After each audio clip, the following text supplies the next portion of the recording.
Special projects, but I don't know. Special project made on his I used to show when my son started playing ice hockey. Yeah. Mighty Mites. Yeah. Something like you do from carriers here at the 6 days. I'd rather be having happens in the end of the season. Lately, it's not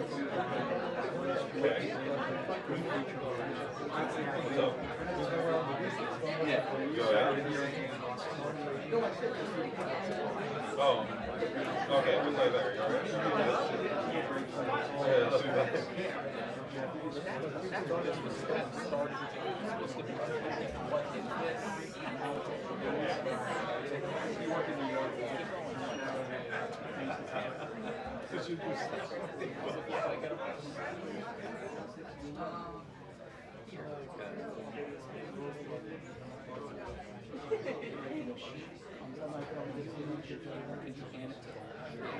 Yeah, there you go. Thank you. Yep, just like that. Thanks, man.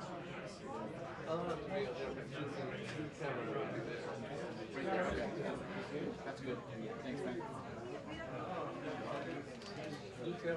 No, you're good.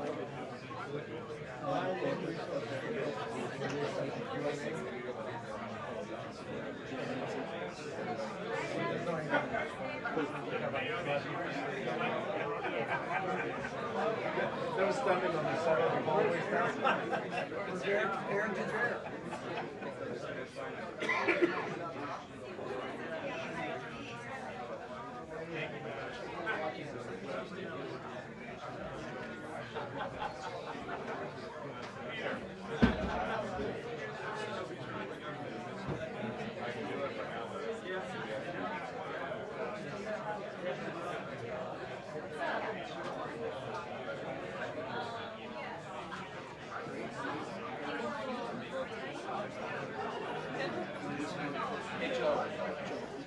Mike's not turned off.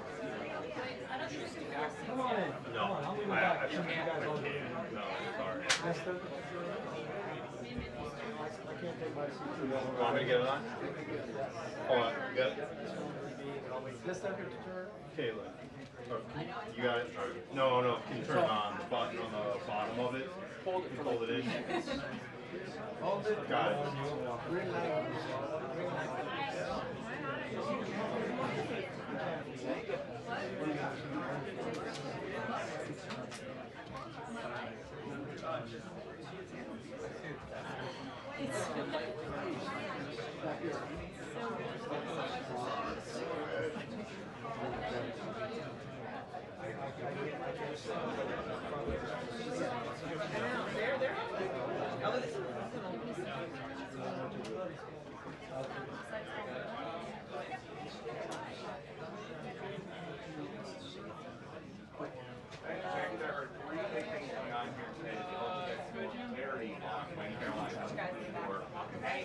First, President responds to that anti-Semitic terrorist attack. He put out a statement yesterday focusing a little bit more on the suspect's immigration status, dealing with Biden's immigration policy than it is anti-Semitism, which has been the focus of the White House this time here.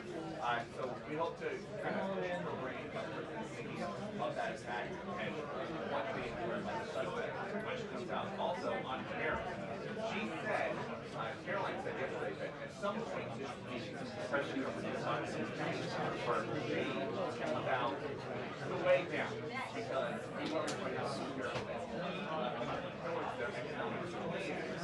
They are also trying to negotiate a way or at least down here and it's sir have one thing is this brand new What's up, buddy?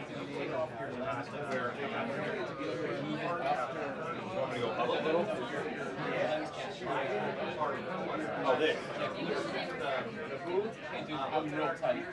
I'm like, I got very Can you move your strap? Here's one for back.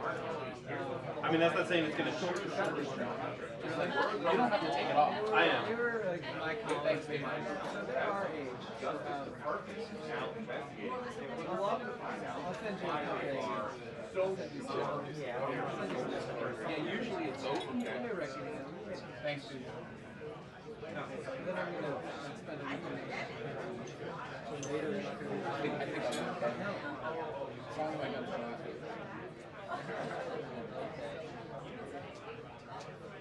This is what you want in? Here? Yep. Yeah. Must be like this. Lake there, yeah. Yeah, no, it's a long, slow transition. You can't get rid of me there. Bye. Congrats. Yeah, we have the settings in those. Is your favorite? No, I'm not better. I know. I feel like they've been trying to get those causes. It's been a years-long process. Yes. Yes, there you go. It'll be fun. No, it'll be good, right?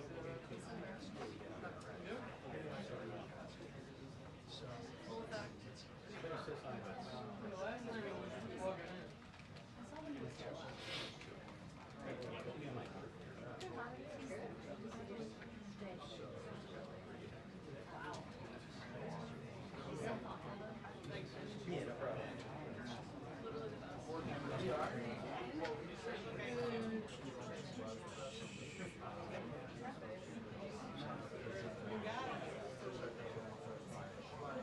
It is your democracy.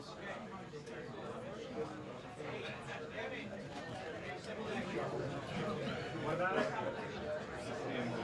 Outboard? Babies are good. 6 weeks now for baby George. Oh, okay. It's on the Yeah, laptop? so I just took like a week and a half when he was born, but I have a year to take my parental leave, so I think I'll take it when my wife goes back to work. Just longer until we have to figure out.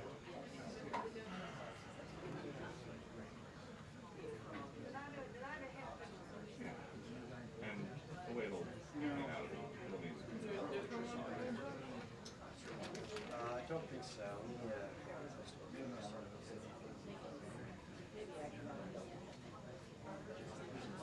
Yeah. yeah.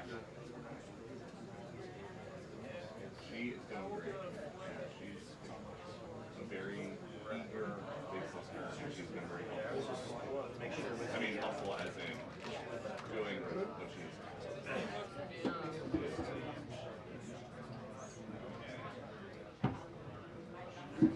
like that a lot easier when the pool opened. I mean, where the pool opened. Slide and let things off. Something that we're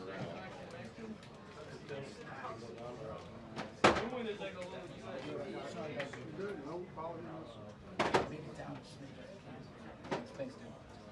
That's perfect. Oh, yeah, don't worry. Thank you. just send them a bill.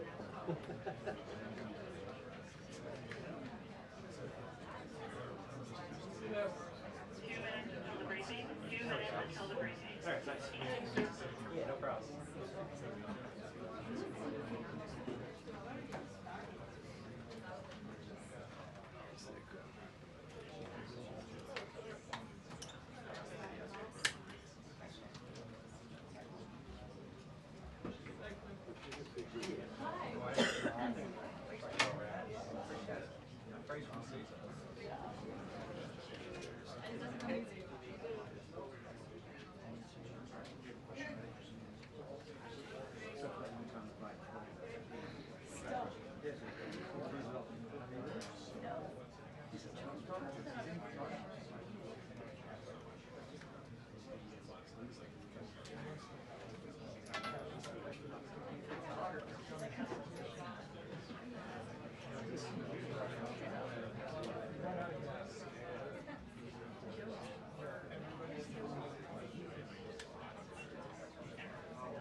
change the subject to guns.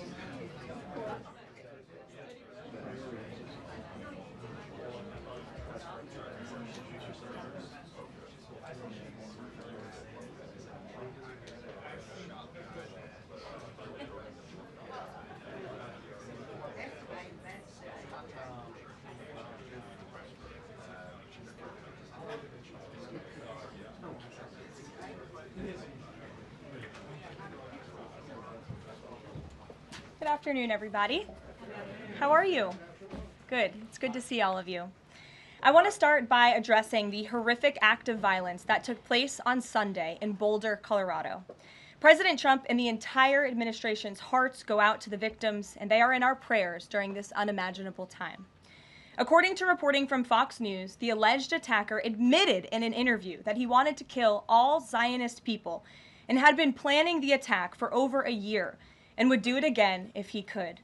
This monster used a makeshift flamethrower and Molotov cocktails to light Jewish Americans on fire in an attempt to burn them alive.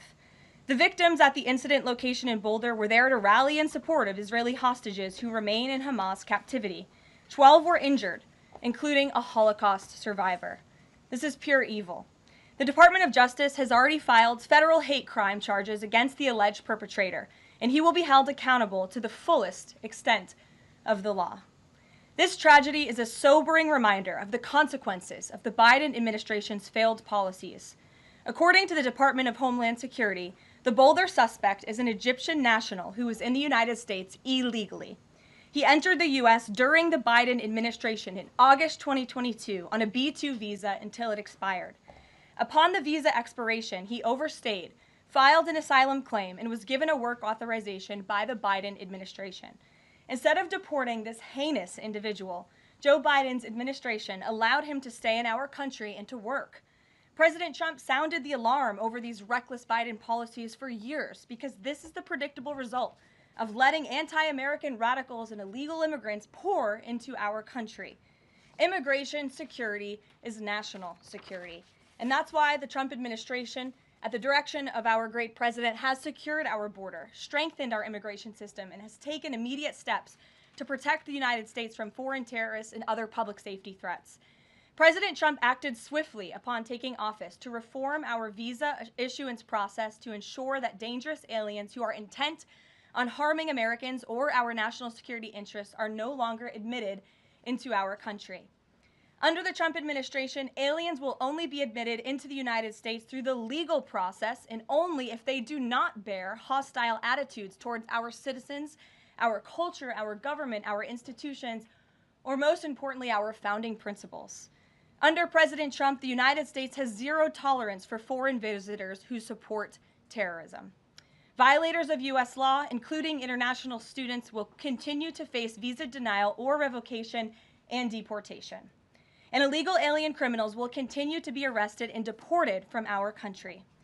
On that note, ICE and federal law enforcement partners just wrapped up a month-long surge operation arresting nearly 1,500 illegal aliens in the Commonwealth of Massachusetts. During the enhanced operation, dubbed Operation Patriot, ICE Boston and other federal law enforcement personnel focused on transnational organized crime, gangs, and dangerous illegal alien offenders throughout Mass.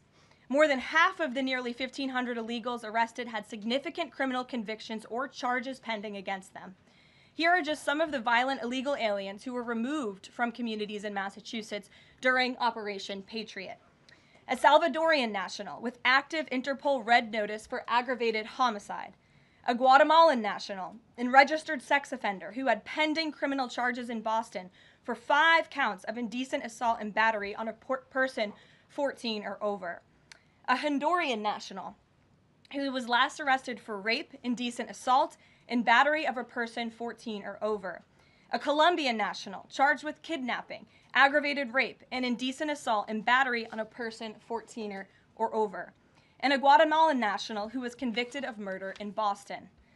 Also, a Brazilian national who was charged with aggravated rape of a child by force and possession of child pornography. Again, these are people who were living in the Commonwealth of Massachusetts. And lastly, a Salvadorian national whose criminal history includes charges of aggravated rape of a child by force. I don't think anybody in this room wants these types of heinous criminals in your communities. And it's thanks to this administration that they are being removed from our country. When Democrat-run jurisdictions released violent illegal alien criminals back into communities after making arrests instead of turning them over to federal immigration enforcement like they should, those Democrats are putting law-abiding Americans at risk. And these insane policies force law enforcement officials to make much more difficult arrests that put their lives, our law enforcement lives, in jeopardy. President Trump is incredibly grateful for our heroic officers on the front lines getting these violent illegal alien invaders out of our communities. Law and order is back in America under President Trump.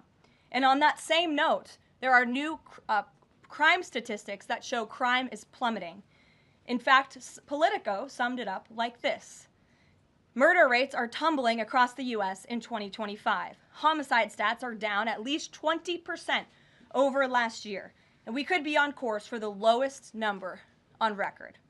With President Trump in charge, the days of criminals being put over victims are over.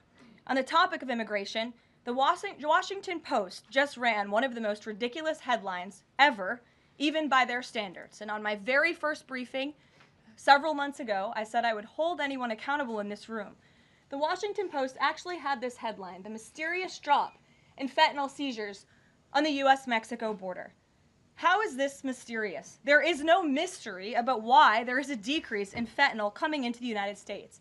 This administration's strong border policies are the reason there has been a decrease in fentanyl trafficking. His strengthened relationship with Mexican President Sheinbaum and all of the measures he has been taking to deter illegal human and drug trafficking at our United States southern border is the reason for plummeting fentanyl seizures at the U.S. border. There is nothing mysterious about that, and we'd like to see the Washington Post update their headline accordingly. This is clearly trying to intentionally manipulate the minds of Americans, and I think the American people understand why there's been a fentanyl drop. In our office responded to this inquiry. We provided a whole host of the reasons that fentanyl seizures at the southern border have dropped, and the Washington Post refused to run them, and that's despicable. In other news, positive economic reports continue to flood in. Inflation dropped to 2.1% in April. Personal income increased 0.8% in April. So inflation is down and wages are up. That's almost triple the expectations and against the doubts of nearly everyone in this room.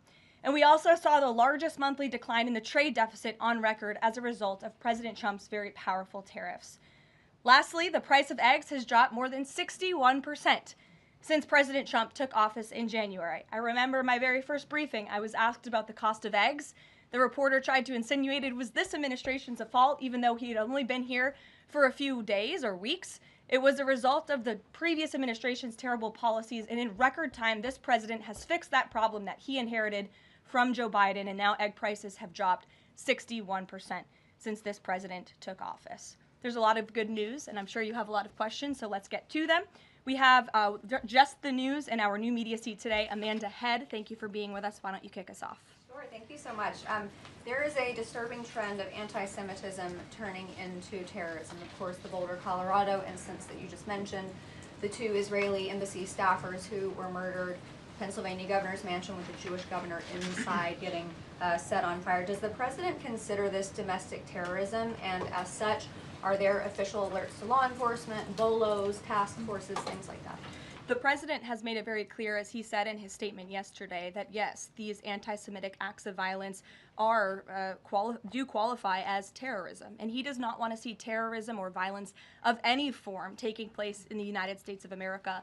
And as for specifically anti-Semitic terrorism and anti-Semitic acts of violence and those that are targeting Jewish Americans, this administration has done more to combat that violence than any administration in history. And one incident is one too many. And I think, frankly, that's something the previous administration was not willing to say. This president will stand up for Americans of all religions, of all faiths, of all creeds, and we will continue to look at policy measures and actions that we can take in addition to the actions that have already been taken to curb this anti-Semitic violence. And to Jewish Americans at home, across the country, this president has your back. And then on another issue, back in February, Secretary Kennedy created a commission to re-examine the childhood vaccine schedule. But there are still states outstanding like California, Connecticut, Maine that are not allowing any religious exemptions for kids not only to go to school but to participate in sports and extracurricular activities. Would the president want to see religious exemptions allowed across all 50 states? And how do you enforce that, especially with states like California that are already defying the president on the men and women's sports issue? Generally speaking, I know the president supports religious exemptions for families when it comes to vaccinations. As for the instances in those specific states, I'll have the administration and the White House look into it and see what executive action, if any, we can take on that front. Thank you. Kelly. Good afternoon.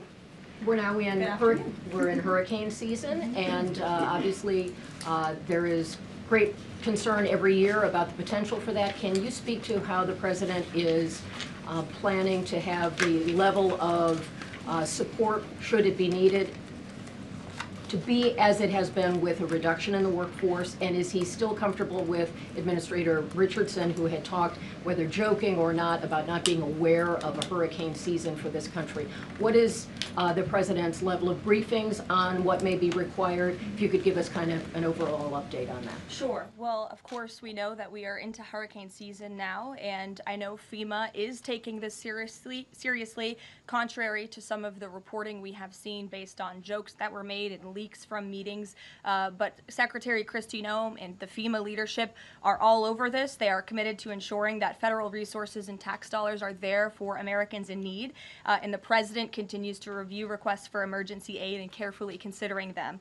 However, this president has made it clear we're not going to enable states to make bad decisions with federal tax dollars and then have the federal government later have to bail these states out. We want to see states be responsible with their tax dollars to do as much as they possibly can, and then the president will deeply and thoughtfully consider any requests for federal aid that come to his desk.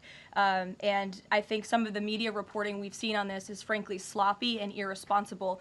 There are serious people who are taking this issue seriously, starting with the president himself, who, as you know, on his first domestic trip back in office, visited both North Carolina and California, both of which were, of course, hit by natural disasters when he wasn't even president, but he took ownership of that and visited those places and those people immediately. Is it Brian? about hurricane season appropriate, though, now that this is serious business, as you talked about? It's serious business, Kelly, and I'm not going to engage in such fodder with a question like that. Brian?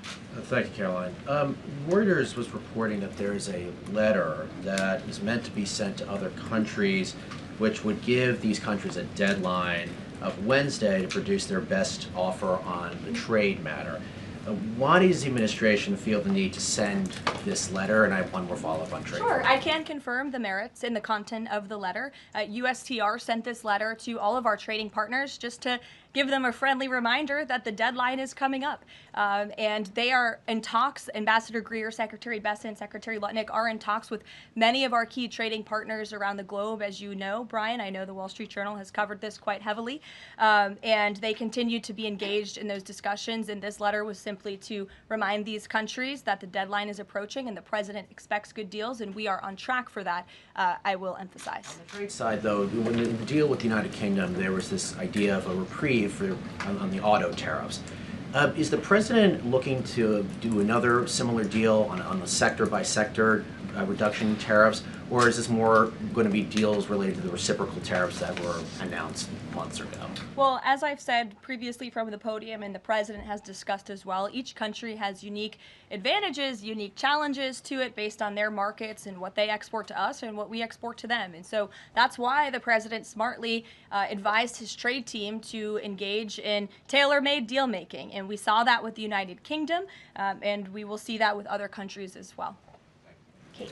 Does the president support the Senate moving forward with a bill imposing heavy sanctions on Russia? Look, the president has spoken about his position on sanctions on Russia. He has smartly kept this as a tool in his toolbox if necessary, but I think the Senate and everyone on Capitol Hill respects the president as the commander-in-chief for a reason. And as you know, Russia and Ukraine engaged in direct talks yesterday. That was at the encouragement of this president when he spoke to both leaders of both countries. via phone just a couple of weeks ago. And so I would just like to remind everybody how far we have come in just 4 months. I mean, it was inconceivable last year at this time for Russia and Ukraine to be engaged in direct talks. And it's because of the president's insistence and determination to get this war to an end that these countries sat down yesterday. So he's willing to use sanctions if he needs them, and the Senate and the Capitol Hill understand that the president is the commander-in-chief and he's leading United States foreign policy as he should. And on Iran, the president said that the U.S. would not allow for any uranium enrichment, but the proposal offered to the Iranians reportedly allows for low levels of enrichment. Can you explain that discrepancy? I'm not going to comment on alleged details of the report. We're not going to negotiate through the media out of respect for these ongoing discussions and negotiations that Special Envoy Witkoff is leading. The president made his position very clear on Truth Social last night. In fact, it couldn't be any more clear, and I would reiterate that's his position. Special Envoy Witkoff sent a very detailed and acceptable proposal to the Iranian regime that the president hopes they will accept. And if not, they will face grave consequences, as the president himself has reiterated. Sure. Thanks, Caroline. You're welcome. A couple of things, if I may. Firstly, can you confirm whether or not President Trump is going to be going to the NATO summit in The Hague later this month? I can confirm he will be going to the NATO summit, yes. Great, thanks. And another question on the Netherlands, in fact. Just wondering if you have any reaction to the collapse of the Dutch government there after the anti-EU and anti-Islam leader Geert Wilders, who's been described as a Dutch Trump, pulled out of the government there. I don't have a comment on that, but certainly we should and we will get you one, okay? Thanks. You're welcome. Brett. Thanks, Caroline. I wanted to ask, a couple days ago, the president announced that he was withdrawing the nomination of Jared Isaacman to lead NASA, citing a thorough review of prior associations. I wondered, why did this review happen just now, after the nominee was so far into the process? And can you explain the president's thinking on who he might choose? Look, the president reserves the right to nominate individuals to key administration posts. He also reserves the right to remove those individuals if he chooses, just like he reserves the right to fire anybody in the executive branch that he wants. And so a new replacement for NASA will be announced very soon, as the president himself said. Was there something in particular that came up that caused the president concern with this nomination? The president wants to ensure that all of his nominees are aligned fully with the America First mission of this administration. And again, he will be announcing a replacement very soon. Andrew, go ahead. Thank you, Caroline. You're welcome. It's been just about a month since President and Prime Minister Starmer announced... I can't see you all the way back there. Phil's head is in the way. Well, he's very tall. There you go. So it's been just about a month since Prime Minister Starmer and President Trump announced that the U.S. and U.K. had reached a trade deal, That's right. or at least a framework for a deal. Now there are at least some conservative MPs in London who are complaining that Parliament has not yet seen the text of any deal. So I'd like to ask you from this side of the pond, is there a text for the deal ready to be released, submitted, and if not, when can we expect it? And then I have one more. There's most definitely text with this deal. There is language that this side has seen. You'll have to ask the UK Parliament why they haven't seen it from their own government. I obviously can't answer that question. And on Jonathan, Caroline, one more on Ukraine, go ahead, please. Jonathan. Sure, go ahead. On Ukraine, it's been a couple of days since Ukraine made that audacious drone strike on Russian airfields. The president hasn't said a word about it, and usually he's not shy about making his thoughts known on the war, or it's not bad, on the war or any other subject. What have you heard from him on this audacious drone strike? Is he surprised? He said that Zelensky didn't have the cards when they met in the Oval Office a few months back. Does Zelensky possibly have some cards that the president hadn't known about? Look, the president's thinking on the Russia-Ukraine war as it stands, I spoke to him about it just this morning, is he remains positive at the progress that we've seen. Again, he urged both leaders to sit down and talk directly with one another, and they did that. Russia handed over a memorandum of peace, or a peace plan, or a suggestion of one, I understand, to the Ukrainian side. They also agreed upon the exchange of prisoners or hostages from each other's countries. So he remains positive about the progress that we're seeing, but he also is a realist, and he realizes these are two countries that are at war and have been for a long time because of his predecessor's weakness and incompetence. So he's working hard to solve this conflict, and that's where his mind is right now on it. Jonathan, go ahead. Thank you. Same topic, just to put a finer point on it. Does President Trump approve of Ukraine's decision to strike nuclear-capable bombers in Russia? I would like to let the president speak on that himself. And just to follow up, has the president... I would just add to that. The president does not want to see this war prolonged. He wants the fighting to stop, he wants people to stop dying, and he wants this to be solved at the negotiating table. The reason he is so deeply involved and has spent so much time and effort on this war is because he hates to see people dying. Again, these are not Americans that are being killed. These are Russians and these are Ukrainians. This is a war very far away. But this president truly cares about peace, and that's what he wants to see. What is President Trump doing to ensure that a similar internal drone attack doesn't happen here in the US, given this was done at pretty low cost, very stealthily? You know, it obviously raises questions about our own security, particularly for US aircraft here. It absolutely does, and that's why the president nominated Secretary Hegseth and has approved some of the changes that have been made at the Pentagon to ensure that we have the most lethal fighting force in the world, and that the United States military is the best, the biggest. That's why he wants the One Big Beautiful Bill to be passed, because it increases our defense spending. It's why he also launched the announcement of the Golden Dome to prevent from missile strikes and attacks in the future, and the president has a full understanding, I can tell you because I've spoken to him about it, about the future of warfare and how drones are a big part of that. And I will not get ahead of our policy team, but I think you can expect to see some executive action on that front in the very near future. Caitlin. Two questions for you as well. On the Big Beautiful Bill, you said recently that it is, quote, blatantly wrong to say that it adds to the deficit. You essentially said that an estimate from the Congressional Budget Office and other scorekeepers you believe are wrong. But Republicans like Ron Johnson and Rand Paul disagree. They are saying that it will add to the deficit. That is their concern. Is the White House's position that those two Republican senators are, quote, blatantly wrong? It is. Those senators, it's not news that they disagree with this president on policy, and the president has vocally called them out for it and for they're not having their facts together. I would add the Congressional Budget Office has been historically wrong. In fact, they predicted the Trump tax cuts from the president's first term in 2017. Their prediction was wrong by $500 billion. Those tax cuts had nearly $500 billion more of revenue than the Congressional Budget Office scored.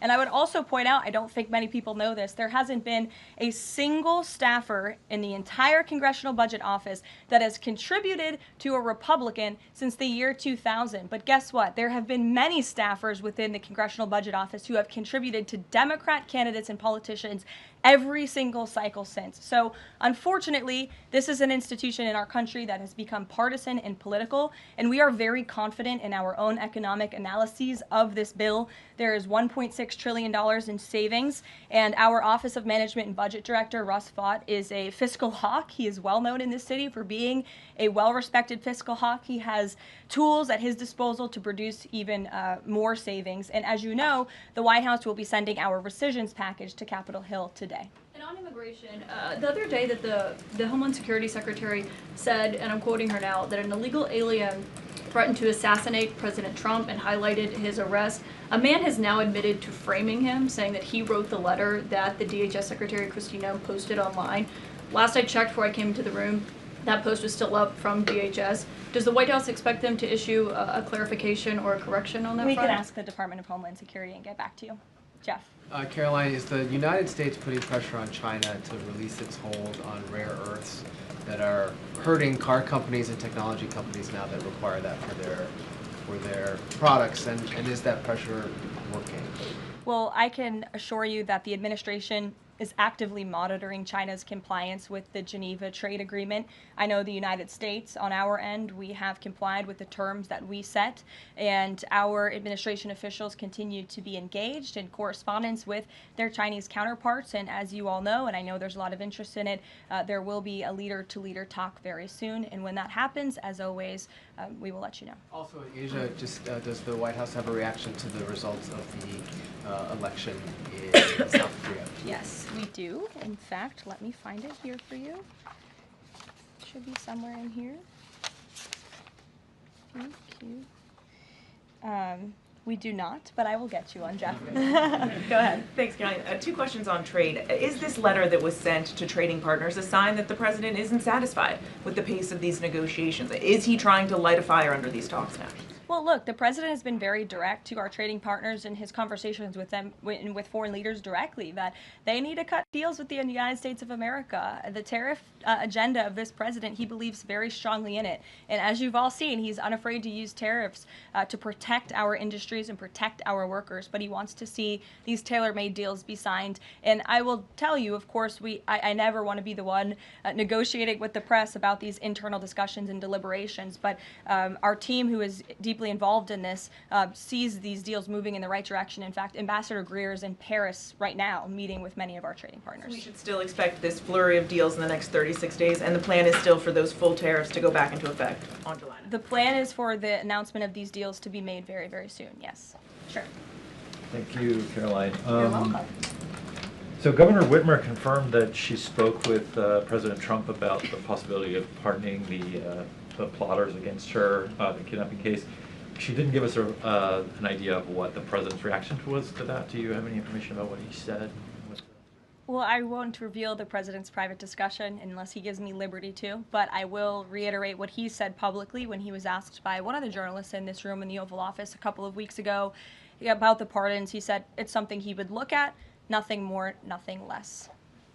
Haley, go ahead. Thanks, Caroline. And then to Kelly next to you. Thank you.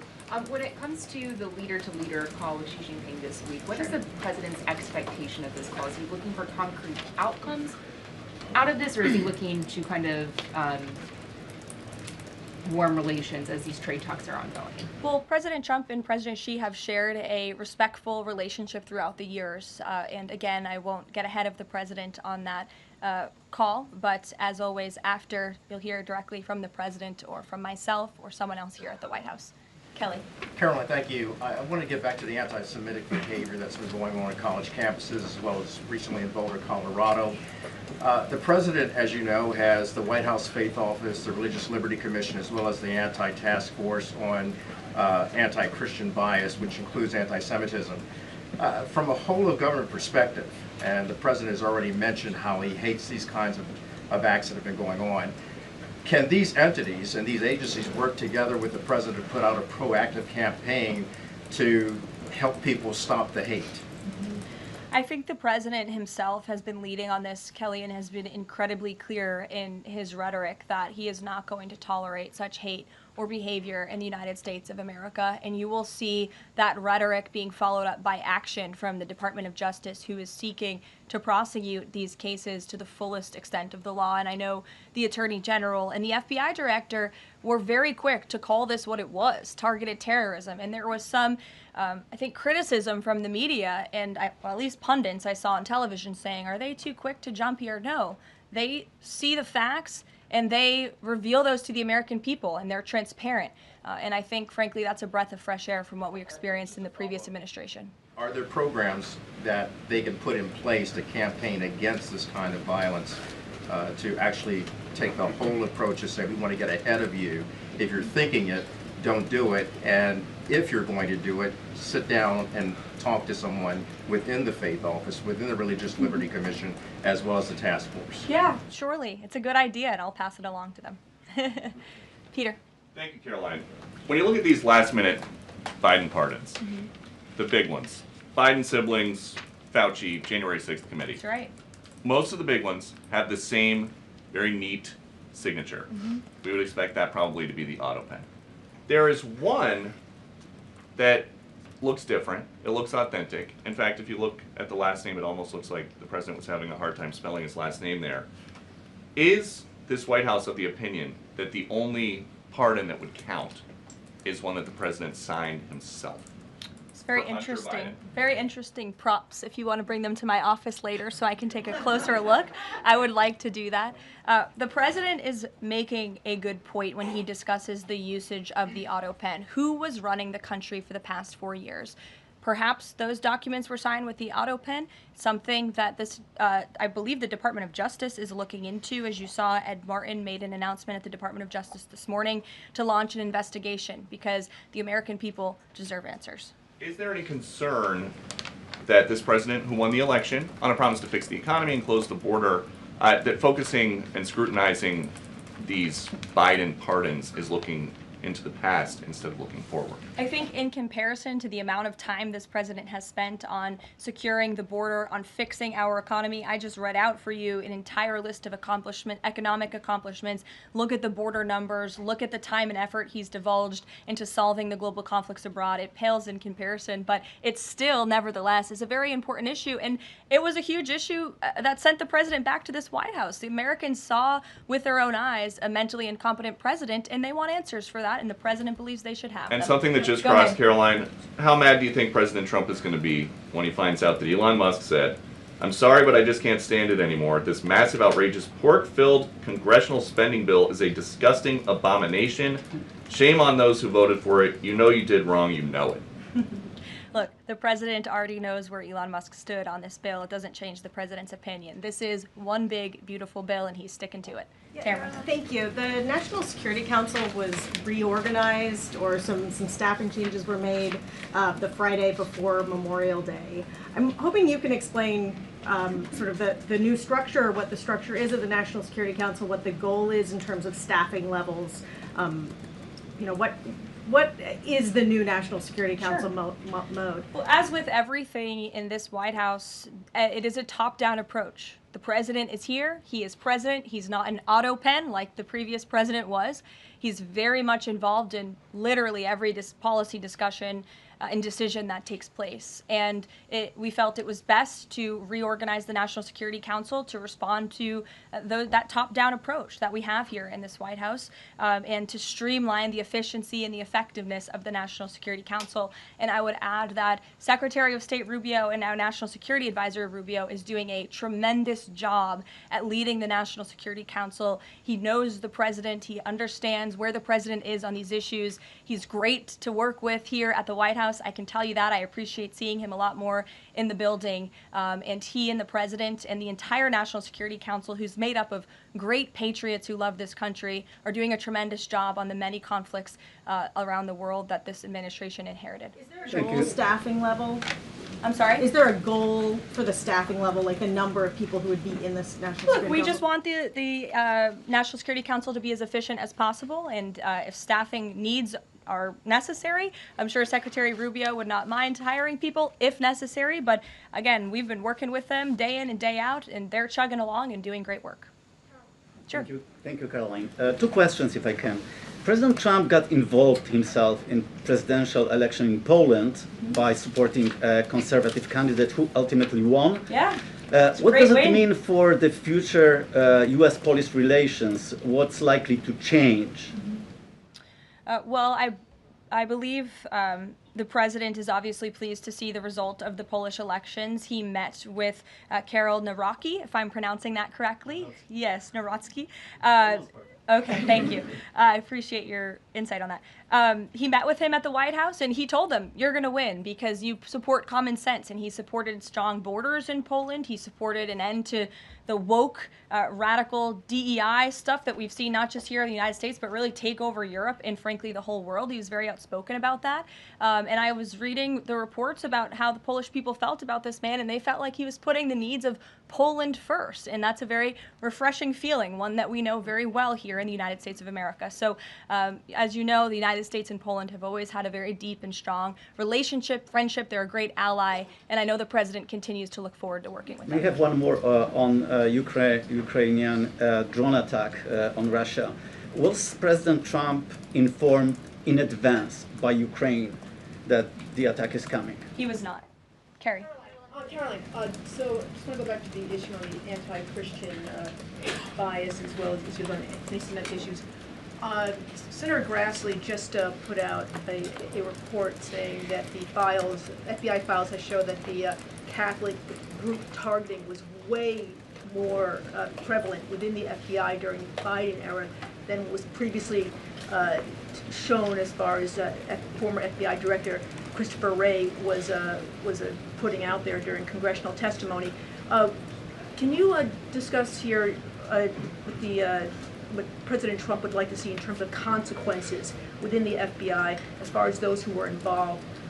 Also, the second question, if the DOJ finds that the auto pen was used by President Biden, should those actions that were used with the auto pen, should they be null and void? I'm not going to get ahead of the Department of Justice's investigation into the usage of the auto pen. And again, the question is not, was the auto pen used? It's whether or not the President of the United States knew it was being used, and if not, who was using it in his name, which is clearly illegal behavior. Deanna. Thanks, Caroline. One on foreign policy, one domestic, if I can. Sure. On foreign, just speaking to the president's Truth Social post about Iran recently, saying that there will be no uranium enrichment, is he saying that that's a red line for him, or no? I already answered this question. The president's been very clear about where he stands on that. Okay, and then on domestic, there is a report that Laura Loomer met with the vice president today. Can you speak to her relationship with the administration and if she's informally advising in any way? She is not. I do know she met with the vice president. As for what was discussed in that meeting, I would defer you to his team. Thanks, Caroline. I had one question on anti-Semitism, one question on China. So for years, radical leftists and Islamists have been calling for so-called globalize the Intifada. Do you believe this is a call for violence against Jews? And do you think these attacks on Jews around our country is what globalizing the Intifada looks like? I don't want to speak to the merits of those claims without looking into them, but as I said, any violence against Jewish Americans will be prosecuted to the fullest extent of the law. Absolutely, and also Secretary of State Rubio made an announcement saying he'll be revoking visas of certain Chinese students, including those with connections to the Chinese Communist Party. Does that include sons and daughters of politicians, presidents, and chairmen? Again, Secretary of State Rubio has the right to revoke visas, and he made the announcement that the State Department will begin to aggressively revoke those visas of Chinese students who are in our country, namely those with Chinese Communist Party ties, or those who could be a threat to our national security and the interests of the United States. To both of you, yeah, go ahead and then back to you. Thank you. There are now reports that Israeli forces are firing on Palestinians trying to get aid from the Gaza Humanitarian Foundation. Up to 20 people, according to the Red Cross, have arrived to the hospital that they've set up with gunshot wounds, have died from them. Is this administration aware of these? And I mean, what is being done to address this situation? The administration is aware of those reports, and we are currently looking into the veracity of them because, unfortunately, unlike some in the media, we don't take the word of Hamas with total truth. We like to look into it when they speak. Unlike the BBC, who had multiple headlines, they wrote, Israeli tank kills 26, Israeli tank kills 21, Israeli gunfire kills 31, Red Cross says 21 people were killed in an aid incident, and then, oh wait, they had to correct and take down their entire story, saying we reviewed the footage and couldn't find any evidence of anything. Oh. Okay, so we're going to look into reports before we confirm them from this podium or before we take action, and I suggest that journalists who actually care about truth do the same to reduce the amount of misinformation that's going around the globe on this front. John. About the change in the leadership of the organization, what does that mean going forward, and why so early on is this happening? What organization? The Gaza Humanitarian Foundation. Well, look, this was a creative idea that the president called for to get aid into the region. These people were desperate and starving, and the president didn't like seeing imagery of that, and he wanted to ensure that aid was brought in with the approval of Israel for understandable reasons. We will never forget the brutal attack on October 7th. And again, this is something that the previous administration was unwilling to put the time and effort into doing. John. Thanks a lot, Caroline. I want to bring it back to the way you began your briefing, talking about the president's mass deportation program and his priorities. 40% of crop farm workers in the U.S. are undocumented, and that's according to the Agriculture Department. Do they have a carve-out in terms of the president's mass deportation program? The president and the Trump administration have been very clear. If you are in the country illegally, you are subject to deportation. Is there any concern that, given that large number, if that number is correct, 40% of crop farm workers being undocumented, that could impact the food supply here in America if those individuals that obviously help pick crops all across the country are deported en masse? Again, this administration is focused on deporting individuals who are in our country illegally. It's something we have to do. We cannot allow the previous administration's invasion of our country of illegal immigrants to continue. We just can't have it. And this is a law and order president. As for our farmers and their concerns, they have a president who has their backs and listens to their concerns and hears them. But we also have a legal pathway to come to this country and work specifically for agricultural work. So there's a legal way to do it, and we encourage that legal pathway, and we're currently working on strengthening our legal immigration system for that reason. Sure. Thank you, Caroline. I just wanted to follow up on your statement last week regarding the Maha report. Sure. You said that there was, I understand there were some formatting issues with the Maha report that are being addressed, and that report will be updated. We also understand that since that, there have been some citations that came about. There's citations of studies that either did not exist or did not back up the report's conclusions. So when you were referring to formatting errors, is that what you were talking about, or was it, could you just explain that? Yeah, that's what I was talking about. There were formatting errors, and those errors were updated by the proper policy components here at the White House, and a new report was issued. So exactly what I said took place. Sure, go ahead, Alec. Yeah, good to see you. Good to see you. Congresswoman Mary Miller suggested that changing Pride Month to Family Month. I would personally like to see maybe a nuclear family month. Some people are saying, let's get a Veterans Month. Does the president have any plans on making a proclamation, or is it just going to be June this year? Well, there are no plans for a proclamation for the month of June, but I can tell you this president is very proud to be a president for all Americans, regardless of race, religion, or creed. Caroline. Reagan, go ahead. Thank you, Caroline. And then I'll go to you. Thank you. You're welcome. Colorado passed sanctuary protections for illegals 1 month before the terrorist attack this weekend. 2 questions. Why did the DHS remove the sanctuary cities list that it had published, which was ordered by the president? And then what is the administration going to do to further crack down on sanctuary jurisdictions to prevent attacks like what happened in Colorado? Sure. The Department of Homeland Security will be issuing a new list of sanctuary cities, an accurate list of sanctuary cities. As for what we're doing to crack down, the president has signed various executive orders and has directed the Attorney General to prosecute state and local officials who are not complying with federal immigration authorities and, most importantly, federal immigration law. Thanks, Caroline. Thank you, Caroline. Caroline. Thank you very much. Go ahead. So, does the president take calls from foreign leaders on the tariffs on steel and aluminum? Does he still intend to double them tomorrow morning? The president will be signing that executive order today, and steel and aluminum tariffs will be going to 50%, yes. It's going to change, or it's going to be suspended? He made that announcement in Pennsylvania, and he plans to deliver on that promise to Pennsylvanians. And why is he hiking it? And Ed, go ahead. Yes. I can answer that, but go ahead, Ed. Oh, yes. Thank you, Caroline. So a Chinese Foreign Ministry spokesperson today said that the U.S. imposed harmful measures like new chip controls and pledging to revoke Chinese student visas. So are the Chinese the victims in this trade back and forth?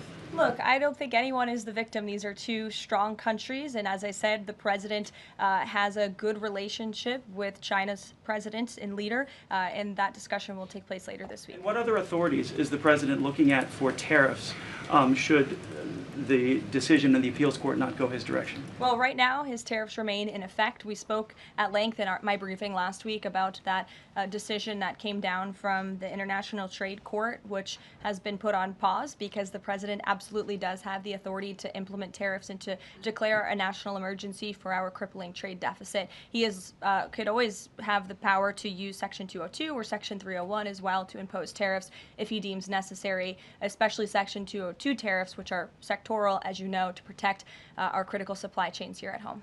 Thanks, Caroline. You're welcome. You've got U.S. business leaders begging for certainty. So why did the president suddenly decide to hike tariffs on steel and aluminum again? You also have U.S. business leaders begging to meet with this president and begging to come to the White House to talk to him because they know that he is a negotiator in chief, that he's making good deals on behalf of the American worker and the steel worker, in particular when it comes to the steel and aluminum tariffs, which he discussed in his speech at length at Pennsylvania, and the need for them. And I would just add, I was at that speech on Friday with the president, and there were 2,000 steel workers and their families in the room, many of them wearing their hard hats. I spoke to one backstage who said this is the greatest thing that has happened for that community in Pittsburgh, Pennsylvania in 60 years, because this is a president who doesn't just talk the talk, he walks the walk too, and he's delivering on his promises to bolster our steel and aluminum industries in this country and to protect those jobs. If not for this president, that steel plant in Pittsburgh, Pennsylvania would have closed. Those jobs would have been lost. And the president saved that company, he saved those jobs, and he's saving that community. And that's the intention of the steel tariffs, which he will sign later this afternoon. Thank you very much, everyone. We'll see you later.